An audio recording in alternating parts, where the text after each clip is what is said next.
আসসালামু আলাইকুম, welcome to another new video. আমরা একদম আহসান মঞ্জিল থেকে সরাসরি আমরা চলে আসি ডমিনোজে। রায়শা আর রাফিদ কোনোভাবেই মানবে না, ওরা ডমিনোজে যাবেই। আপু ওদেরকে বলে রেখেছিল যে আমরা যাওয়ার আগে, গাড়িতে ওঠার আগে, ডিনার করার আগে আমি অবশ্যই তোমাদেরকে ডমিনোজে নিয়ে যাব। তো এর জন্যই আমরা একদম আহসান মঞ্জিল থেকে ওখান থেকে মেট্রো ট্রেলে আসে, তারপরে রিক্সা করে আমরা ডমিনোজে চলে আসি সরাসরি। তো এখানে ওদের সার্ভিসের যে ব্যবস্থাটা ছিল সেটা আসলে অনেক ভালো ছিল।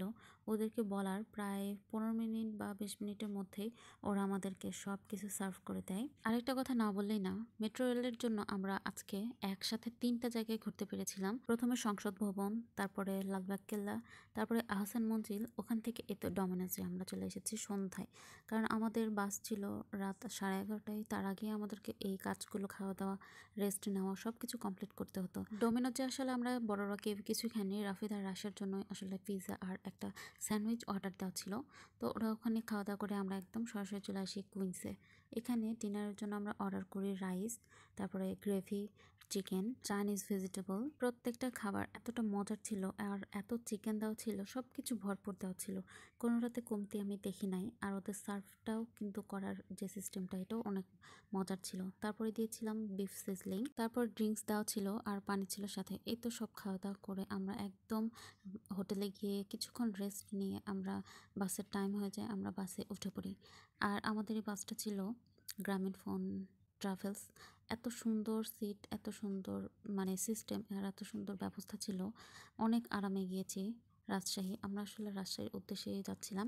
যেহেতু এসি দেওয়া ছিল, রাজশাহী একদম কম্বল গায়ে দিয়ে ও ঘুম দেয় একটা, আর একদম শুয়ে যাওয়ার মতো সুন্দর সিট ছিল। তারপরে আমরা রাজশাহী গিয়ে ওখানে মামা আমাদের জন্য গাড়ি পাঠিয়ে দেয় রাজশাহীতেই, আরানগর থেকে, মানে নানির বাসা থেকে আর কি। আগে থেকে কার ঠিক করা ছিল যে আমরা রাজশাহীতে নামলেই যেন গাড়ি তার আগে গিয়ে পৌঁছে যায়।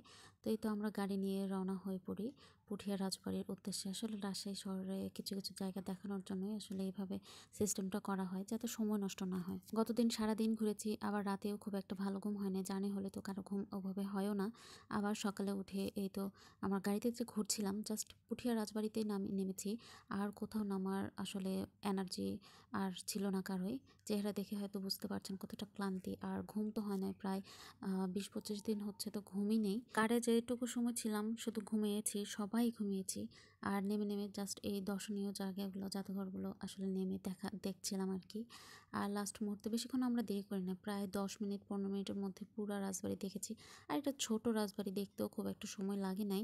তো এই তো ছবি টবি উঠিয়ে, তবে আর যাই বলি, আহসান মঞ্জিলের মতো কোনো রাজবাড়ি হয়তো আমার আর ভালো লাগবে না, কারণ আহসান মঞ্জিল দেখার পর আমার মনে হয় কারোরই আর কোনো রাজবাড়ি হয়তো ভালো লাগে না। কিন্তু আসলে এগুলো দর্শনীয় জায়গা।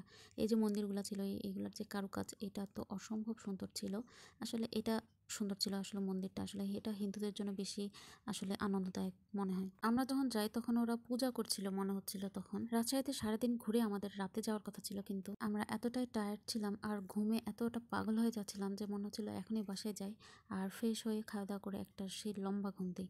আর তাই করেছিলাম। বাসায় গিয়ে 4টার দিকে গিয়েছি, তারপর ফ্রেশ হয়ে খাওয়া দাওয়া করে একদম ঘুমিয়েছিলাম, রাত 9টায় উঠেছি। সবারই একই অবস্থা ছিল। তো এই ছিল আমার ঢাকায় গিয়ে ঘোরাঘুরির ভিডিও। ভালো থাকবেন সবাই, আল্লাহ হাফেজ সবাইকে, থ্যাংক ইউ ফর ওয়াচিং।